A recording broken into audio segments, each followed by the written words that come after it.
আপনার ইষ্ট দেবতাকে বলে দেবে জন্ম তারিখ।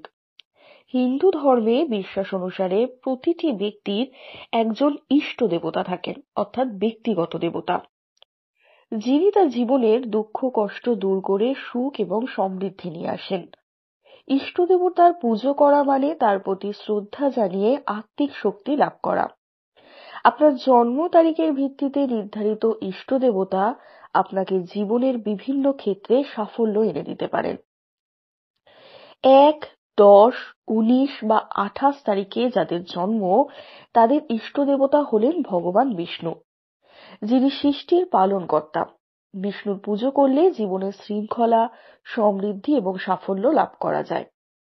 এছাড়া 5, 7, 14, 16, 23 বা 25 তারিখে যারা জন্মগ্রহণ করেন, সে সমস্ত ব্যক্তিদের ইষ্ট দেবতা হলেন সিদ্ধিদাতা গণেশ।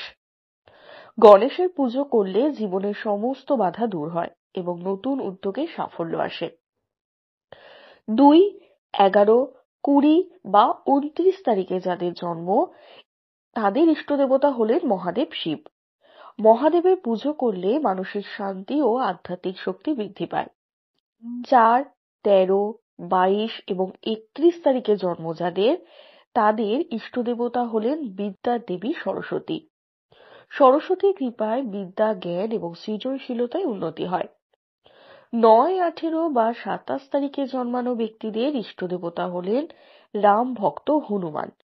হনুমানের পূজা করলে ভক্তি, সাহস ও শক্তি বৃদ্ধি পায়। 6, 15 ও 24 তারিখে যাদের জন্ম, তাদের ইষ্ট দেবতা হলেন ধন সম্পত্তির দেবী লক্ষ্মী।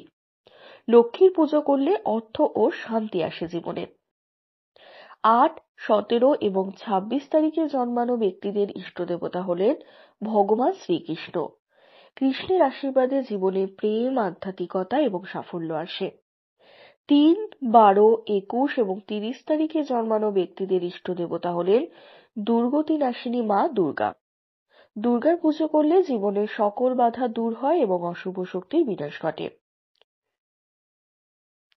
ইষ্ট দেবতার আরাধনার কিছু উপকারিতা রয়েছে, চলুন সেগুলো সম্পর্কে জেনে নেওয়া যাক। ইষ্ট দেবতার পুজো করলে পরিবারের শান্তি ও জীবনে সমৃদ্ধি আসে।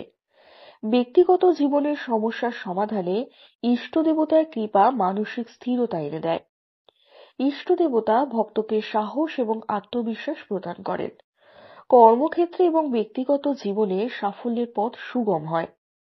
ইষ্ট দেবতার পুজো করলে জীবনের আধ্যাত্মিক দিকও উন্নত হয়। কিন্তু কিভাবে করবেন এই পুজো? প্রতিদিন ইষ্ট দেবতার নামে একটি প্রদীপ জ্বালান। প্রিয় মন্ত্র উচ্চারণ করুন। উদাহরণস্বরূপ ওম নমো ভগবতে বাসুদেবায় বা ওম নমো শিবায়। নির্ধারিত দিনে ইষ্ট দেবতার জন্য বিশেষ উপাচার এবং ফুল নিবেদন করুন। সপ্তাহে একটি দিন নির্জনে বসে ইষ্ট দেবতার ধ্যান করুন। ইষ্ট দেবতার ছবি বা মূর্তির সামনে বসে নিরবিচ্ছিন্নভাবে প্রার্থনা করুন। এই প্রাচীন বিশ্বাস আমাদের জীবনকে সুখী এবং সমৃদ্ধ করতে সাহায্য করে।